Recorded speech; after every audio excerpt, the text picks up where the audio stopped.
Hello les aventurières, salut tout le monde. Je vous fais un live presque saut du lit parce qu'il est midi et que du coup je me suis affairée à d'autres choses ce matin.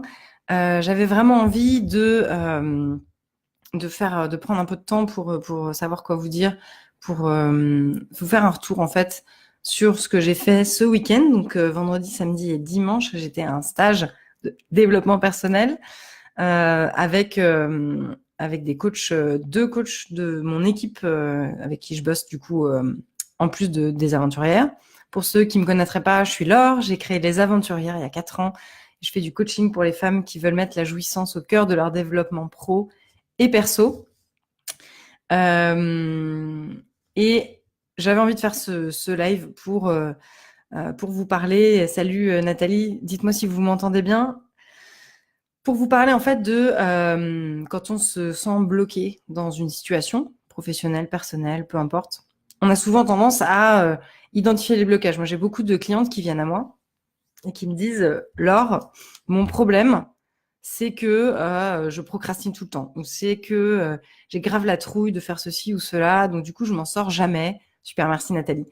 Je m'en sors jamais, j'ai trop la trouille, et donc du coup, c'est la merde dans ma vie. Je sais exactement pourquoi, parce que j'arrive pas à passer à l'action. Je sais pas ce que j'ai, putain. Pourtant, je le veux, mais j'arrive pas à passer à l'action. Je prends l'exemple de la procrastination, mais ça peut être autre chose.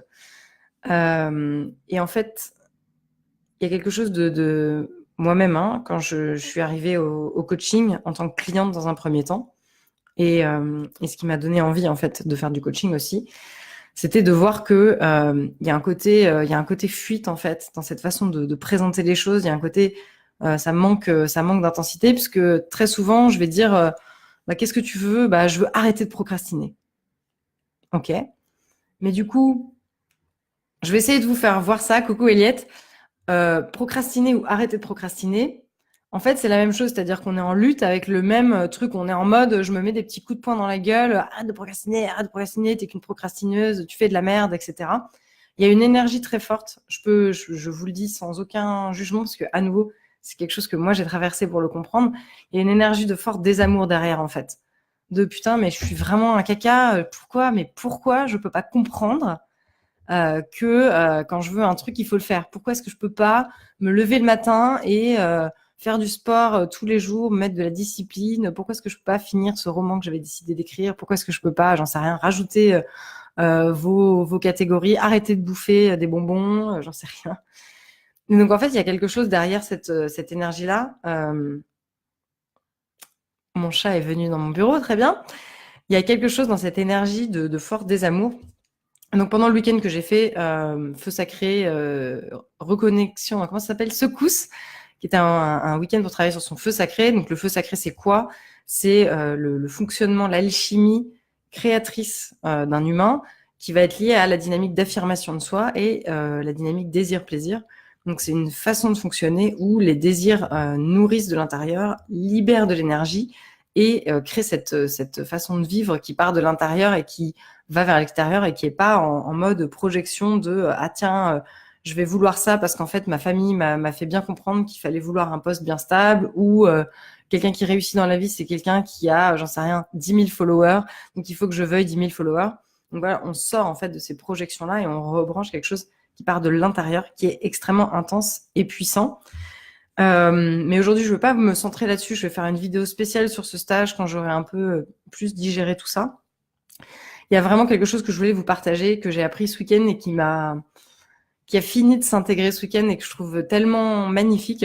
C'est quoi un blocage en fait? Qu'est-ce qui se passe dans sa vie quand on bute sur de la peur, on bute sur de la procrastination, on répète des schémas qui fonctionnent pas pour nous? Qu'est-ce que c'est un blocage? En fait, c'est un mouvement d'amour pour soi. Reste avec moi. C'est un mouvement d'amour pour soi. On a créé un blocage ou un mode de fonctionnement dans le passé parce que ça nous a permis d'assurer notre survie, par exemple dans l'enfance en particulier, quand on a beaucoup d'intensité, de choses à construire et qu'en même temps, bah, on rencontre de plein fouet la réaction des gens qui nous entourent, de la société, etc. Et donc, il y a des moments où dans des instincts, vraiment, dans des moments de survie pour être aimé, pour pouvoir se protéger, en fait, on va créer des modes de fonctionnement qui vont nous servir pendant un certain temps, jusqu'à ce que, adulte, à un moment ou à un autre, on se rend compte que ces mouvements-là qui servent à la survie, ils servent pas à nourrir notre énergie de vie, notre énergie de kiff, notre énergie de putain, j'ai hyper envie de faire ça et je le fais. Et là, on se dit putain, mais qu'est-ce qui se passe? Je suis mon propre pire ennemi. J'ai déjà entendu ça plein de fois. C'est tellement violent de penser de cette façon-là, mais c'est vraiment comme ça qu'on y arrive. On rencontre le blocage et on a envie de lui mettre des petits coups de poing, genre dégage procrastination, bah, détruire la procrastination, écrabouiller la peur, réduire le manque de confiance en soi en miettes.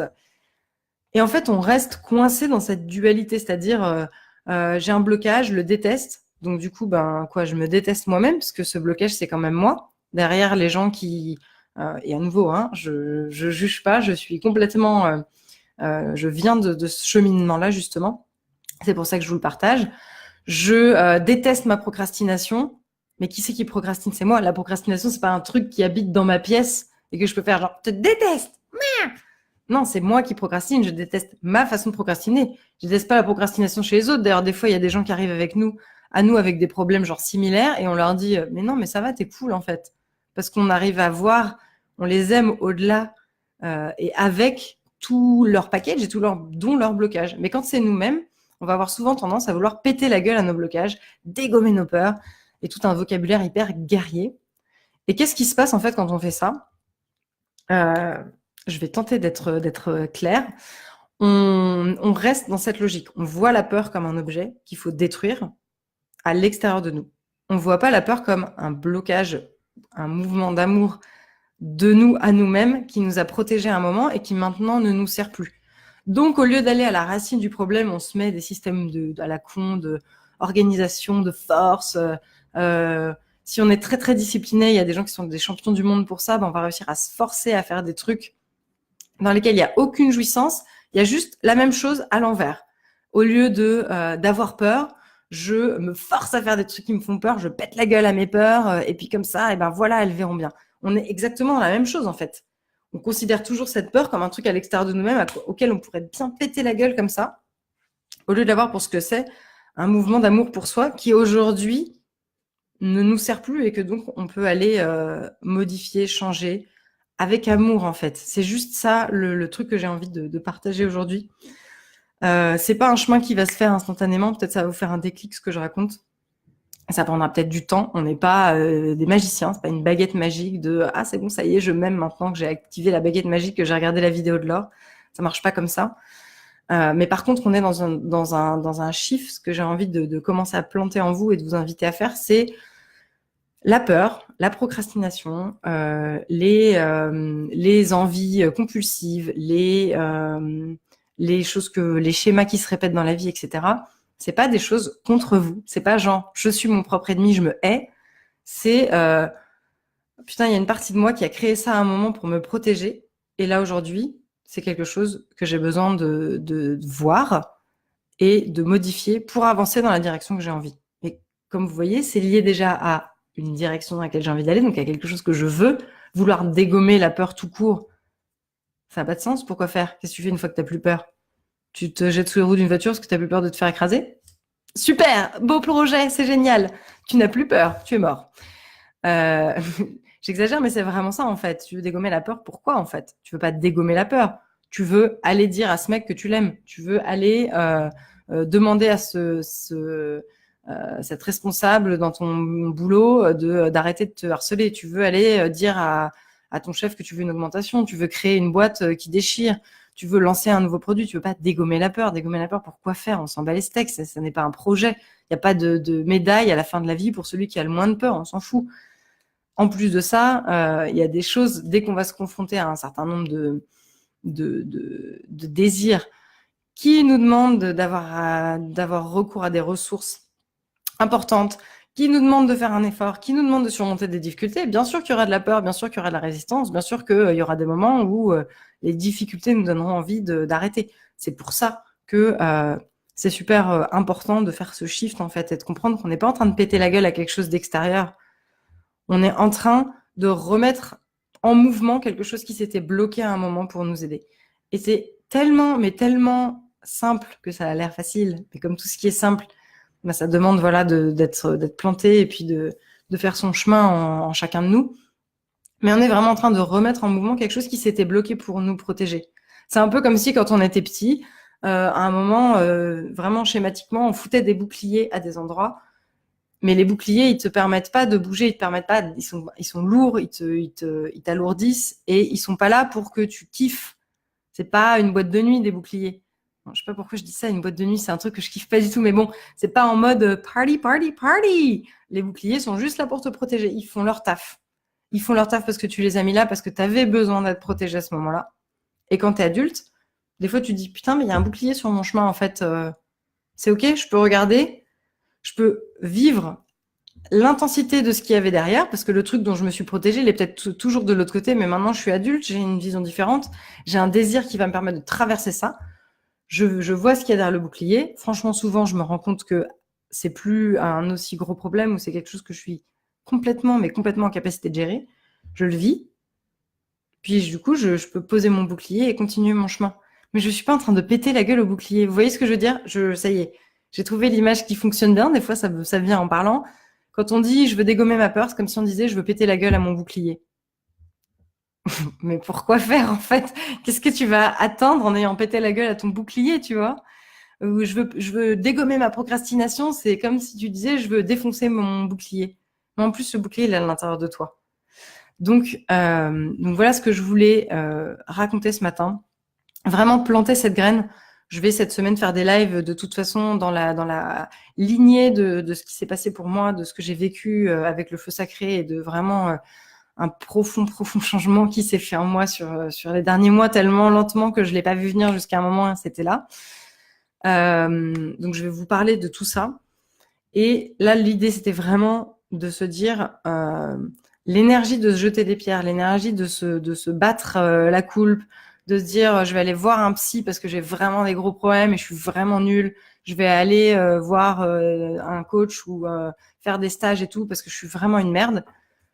C'est pas grave que ce soit l'énergie de départ parce que les bons professionnels derrière, ils vont justement aider à recontacter ça. Mais si c'est l'énergie dans laquelle tu te trouves en ce moment, c'est ok.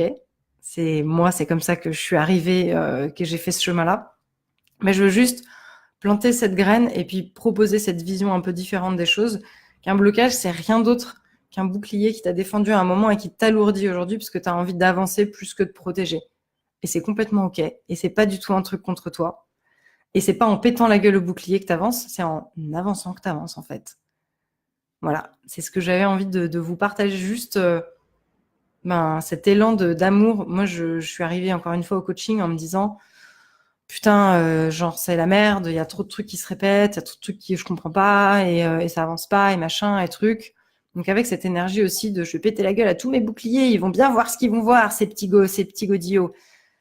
Et en fait, ce que j'ai trouvé en chemin, et ce que j'ai à cœur de transmettre à mes clientes, c'est pour ça que la jouissance est vraiment au cœur de ma démarche, c'est un amour, mais juste énorme pour l'intégralité de leur jouteau, y compris les boucliers. Et le but du jeu, le but de la vie, c'est pas de dégommer le plus grand nombre de boucliers, c'est vraiment dans cet élan d'amour de faire bouger ceux qui sont sur le chemin que j'ai envie d'emprunter, mais de reconnaître juste qu'ils ont été là, et ils ont fait leur job en fait. Merci les boucliers. Et c'est vraiment dans cette énergie-là qu'il y a de la jouissance, parce que d'abord, on enlève des boucliers, on relâche beaucoup de jouissance, beaucoup de puissance, donc aussi beaucoup d'énergie qui était occupée à tenir ces milliards de boucliers. Une fois qu'on tient plus un bouclier, putain, on a de la place pour faire autre chose. Et la deuxième chose, c'est que en fait, dans cette énergie d'amour de soi, il y a beaucoup d'élan, de vie, de kiff, de découverte de soi. Il y a beaucoup moins de pression aussi d'avoir la bonne réponse, de faire la bonne chose, etc. Et il y a juste la même possibilité de faire des stages de développement perso, de continuer à être coaché, de continuer à être accompagné avec cette énergie-là, donne pas du tout le même résultat qu'avec une énergie de je vais péter la gueule à mes boucliers. Et quelqu'un qui vous accompagne et qui vous accompagne bien, il va vous aider à faire ce travail-là, plutôt que vous pourriez passer une vie entière en thérapie, à péter des milliards de boucliers sans avoir bougé d'un poil. Vous avez juste lâché des boucliers. Super. Voire vous avez lâché rien du tout parce que vous êtes juste en train de leur mettre des petits coups de poing comme ça et un bouclier, il tombe pas en lui mettant des petits coups de poing. Donc voilà ce que je voulais vous partager aujourd'hui pour celles qui se sentent bloquées par des trouilles, par leur histoire, par leur merdouille. On continue sur cette lancée cette semaine.